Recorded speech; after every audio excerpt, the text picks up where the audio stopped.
Class 10th social science. Social science में एक chapter है globalization and the Indian economy. Globalization and the Indian economy, इस chapter में जो टर्मोलॉजी यूज हो रही है जिसके बारे में हमको समझना है, पहली फर्स्ट टर्मोलॉजी है टर्म्स ग्लोबलाइजेशन। तो इसमें क्वेश्चन बन जाता है what do you understand by globalization, explain. तो जितने भी अपन ये पॉइंट्स देख रहे हैं, हर एक पॉइंट्स में you can write the short notes at least 6-7 points. तो फर्स्ट टर्म आ रहा है globalization. What do you mean by the globalization? Global, worldly, विश्व स्तर की जब हम बात करते हैं तो वो कहलाता है ग्लोबलाइजेशन, ग्लोबल वर्ल्ड।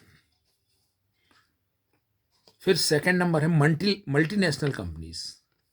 इसमें भी क्वेश्चन बनता है, इसमें भी मान लीजिए शॉर्ट नोट्स लिखने को आ गया मल्टीनेशनल कंपनीज, तो इसमें कम से कम 5 और 6 फैक्ट्स आप बुक से या जो भी आपके पास क्वेश्चन आंसर के लिए बुक है उनको आप सेलेक्ट करके मल्टीनेशनल कंपनीज के बारे में कम से कम 6-7-8 फैक्ट्स जो है you have to collect it out. तो ग्लोबलाइजेशन पे आप देखेंगे मल्टीनेशनल कंपनीज, इसको हम शॉर्ट में बोलते हैं MNCs, मल्टीनेशनल कंपनीज। इस पे क्वेश्चन भी आते हैं, ऑब्जेक्टिव पे आते हैं मल्टीनेशनल कंपनीज में, मतलब जो कंपनी कई कंट्रीज पे काम करे वो मल्टीनेशनल कंपनीज होती है, इंटरनेशनली। फिर एक पॉइंट आता है says, special economic zone. Says, what do you mean by says? या बुक में ढूंढेंगे, पॉइंट्स निकालेंगे और कुछ फैक्ट्स इसके बारे में 2 मार्क्स में मान लीजिए आता है write short notes on SEZ और what do mean by SEZ. तो स्पेशल इकोनॉमिक जोन, इसके बारे में आप you will see in the book and prepare करेंगे। पॉइंट्स यदि आपको ध्यान रखेंगे, फैक्ट्स यदि आपको मालूम रहेगा, पहले टर्म्स मालूम रहे और टर्म्स पे डिपेंडेड कुछ फैक्ट्स जो है वो मालूम रहे, तो आप इसको you can note it down, उसको आप समझ सकते हैं। नेक्स्ट लेवल पे है GDP, 4th नंबर पे GDP, gross domestic production. GDP, gross domestic production, इसके ऊपर आपको शॉर्ट नोट्स क्लियर होना चाहिए। You will see in the